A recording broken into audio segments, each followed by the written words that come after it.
السلام علیکم ورحمۃ اللہ وبرکاتہ۔ محترم بھائیوں، بزرگوں، دوستوں، یہ ہمارا اصلاح معاشرہ کا 470واں سبق ہے۔ محترم بزرگوں، ملک کے مختلف علاقوں میں بارش کی وجہ سے تباہی چھائی ہوئی ہے۔ خصوصاً نارتھ گجرات کا اور راجستھان کا جو علاقہ ہے وہاں پہ پچھلے 100 سال کے ریکارڈ ٹوٹ چکے ہیں۔ ابھی میں ایک نیوز چینل پہ دیکھ رہا تھا، وہ بتانے لگے کہ ماؤنٹ آبو میں پچھلے 100 سال کا ریکارڈ ٹوٹ چکا ہے، جس کی وجہ سے اتنا زیادہ نقصان ہوا کہ روڈ راستے پوری طرح سے بہہ گئے، گھاٹ جو تھا وہ بلاک ہو چکا ہے، آنے جانے والے جو اوپر تھے وہ پھنس گئے ہیں، ان کے نیچے آنے کا کوئی راستہ نہیں ہے۔ اسی طریقے سے گجرات کا جو شمالی علاقہ ہے وہاں پہ تقریباً نیوز چینل کے مطابق 250 سے زیادہ لوگ ابھی تک فوت ہو چکے ہیں، مر چکے ہیں، اور جو املاک تباہ ہوئی، برباد ہوئی، اس کا تو کوئی شمار ہی نہیں ہے۔ ہزاروں کروڑ روپیوں کی پراپرٹیز برباد ہوئی ہے۔ سینکڑوں گاؤں وہ ابھی بھی پانی میں ڈوبے ہوئے ہیں، لاکھوں لوگوں کے مکانات وہ بہہ گئے ہیں، اور لاکھوں کی تعداد میں لوگ ایسے ہیں بیچارے جو بے گھر ہو چکے ہیں۔ اب میرے محترم بزرگوں، یہ جو موقع ہے، یہ لوگ پریشان ہیں، حالات کا شکار ہے۔ مسلمانوں کے لیے اللہ تبارک و تعالیٰ کی طرف سے خدمت کا، اور جو ہمارے غیر ایمان والے بھائی ہیں ان کے ساتھ تالیف قلب کا معاملہ کرنے کا ایک سنہری اور بہترین موقع ہے۔ اور دیکھو، میں آپ کو بتاتا ہوں، میں ابھی مولانا خالد سیف اللہ رحمانی صاحب کا ایک سفر نامہ پڑھ رہا تھا۔ مولانا نے سری لنکا کا سفر کیا، اور اپنے سفر نامے میں انہوں نے لکھا کہ سری لنکا میں پچھلے 2-3 سال پہلے رمضان کا ہی موقع تھا، جو بدھ شدت پسند ہے ان کی طرف سے مسلمانوں کے کاروبار پر، دکانوں پر، گھروں پر، یہاں تک کہ مسجد اور مدرسوں پر حملے کیے جانے لگے۔ اور باضابطہ ایک انٹرویو تو میں نے خود یوٹیوب کے اوپر دیکھا تھا، جس میں وہاں کا ایک شدت پسند لیڈر وہ یہ کہہ رہا تھا کہ مسلمانوں کے لیے حلال فوڈ، یا جو جگہ جگہ پہ حلال کے بورڈ لگے ہوئے ہوتے ہیں، وہ ہم کبھی بھی قبول نہیں کریں گے، بلکہ یہاں پہ کامن کھانا بکے گا، کامن ذبیحہ بکے گا۔ اس طریقے سے مسلمانوں کے اوپر جو ہے ظلم و ستم ہونے لگا۔ اور مولانا نے لکھا بھی کہ مجھے یہ ڈر اور اندیشہ ہونے لگا کہ کہیں سری لنکا کے بھی حالات برما کی طرح سے نہ ہو جاوے۔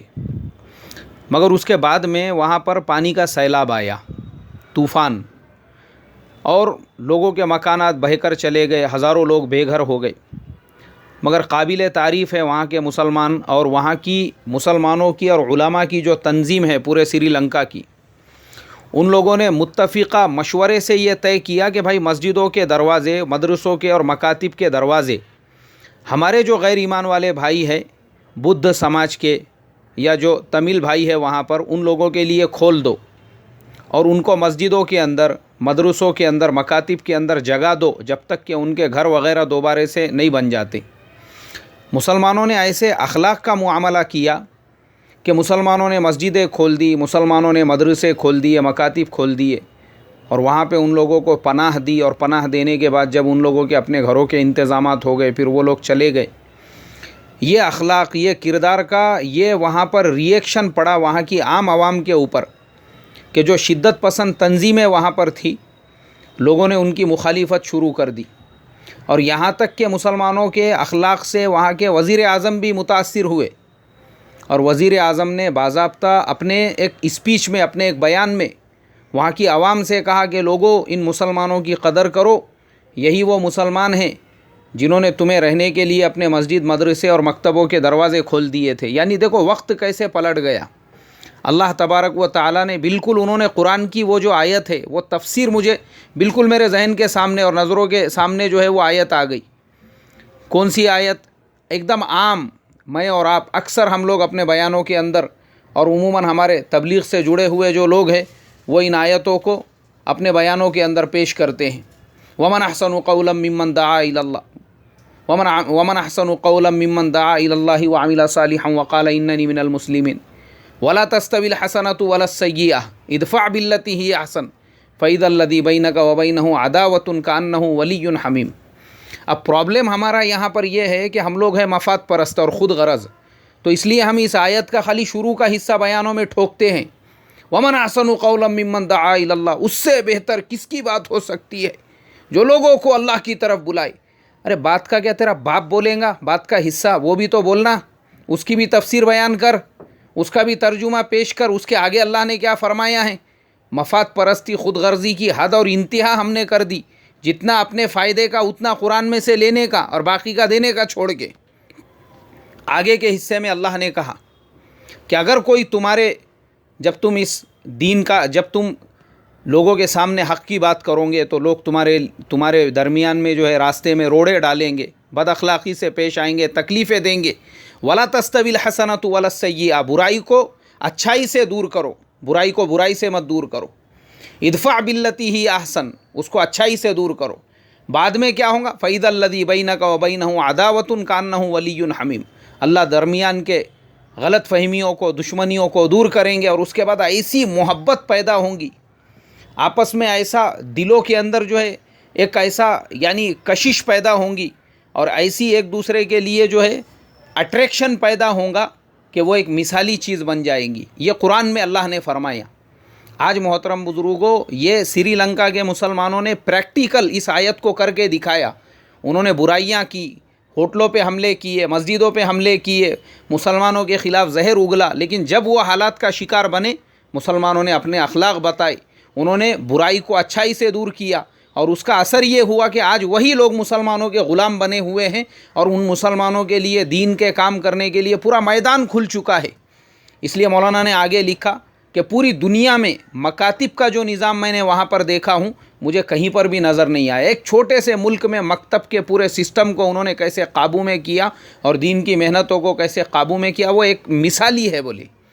تو کیوں بنا یہ سب اس لیے بنا کہ غیروں کے لیے انہوں نے اپنے اخلاق والے راستے کو اختیار کیا۔ آج گجرات کے مسلمان بناس کانٹھا، سابٹ کانٹھا، اور اس کے علاوہ جو ہے راجستھان کا وہ جو علاقہ وہاں بارڈر سے ملا ہوا ہے، جہاں جہاں پہ بھی بارش کے یہ حالات آئے ہوئے ہیں، وہ تمام علاقوں کے مسلمانوں کے لیے یہ سنہری موقع ہے اپنے اخلاق غیروں کو دکھانے کا، بتانے کا۔ مسلمانوں، تمہارے پاس میں گوڈاؤن ہے، تمہارے پاس مکاتب، مدرسے کی جگہیں اگر ہے، بالکل، کیونکہ ہندو سماج میں بھی سب کروڑ پتی، ارب پتی، بنگلے والے، حویلی والے نہیں ہیں۔ ہزاروں کی تعداد ان غریب آدیواسیوں کی ہے جو بستیوں کے باہر دبل واڑوں کے اندر رہتے ہیں۔ لاکھوں کی تعداد میں وہ لوگ بھی ہے جو کھیتوں میں رہتے ہیں، یا جن کے کویلو وغیرہ کے مکانات ہیں جو ابھی بہہ کے چلے گئے ہیں۔ بالکل مسلمانوں نے اگر ریلیف کے پیکیج بنا رہے ہیں تو میں یہ آپ لوگوں کی خدمت میں مؤدبانہ عرض کروں گا کہ خالی مسلمانوں کے گھروں میں مت بانٹو، مسلمانوں کے ساتھ میں ہمارے ہندو بھائیوں کے گھروں میں، دلتوں کے گھروں میں بھی تقسیم کرو، ان کی بھی مدد کرو، ان کے بھی گھر بنانے کی فکر کرو، ان کے گھروں میں بھی ہمارے پیکیٹ جو ہے ریلیف کے وہ جانا چاہیے۔ موقع ہے یہ اپنے اخلاق بتانے کا۔ یہ مت سوچو کہ مسلمانوں کا مال ہے تو مسلمانوں پہ ہی خرچ کرو، یہ ذہنیت یہودیت ہے، یہودیت۔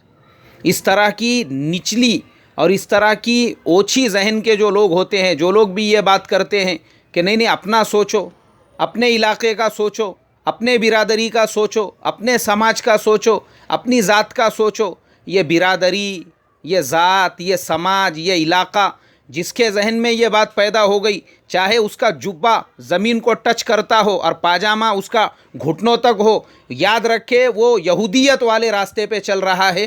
رتی برابر بھی اس کے ذہن میں اگر برادری کی بات پیدا ہوئی اور سماج کی بات پیدا ہوئی اور قوم کی بات پیدا ہوئی اور علاقے کی بات پیدا ہوئی کہ میرا علاقہ، میری برادری، میرا خاندان، میرا ذات اور میری سماج، یہ یہودیت والی ذہنیت ہے، بھلے ہی جبہ کتنا لمبا ہو جاوے اور پیجامہ کتنا اونچا ہو جاوے۔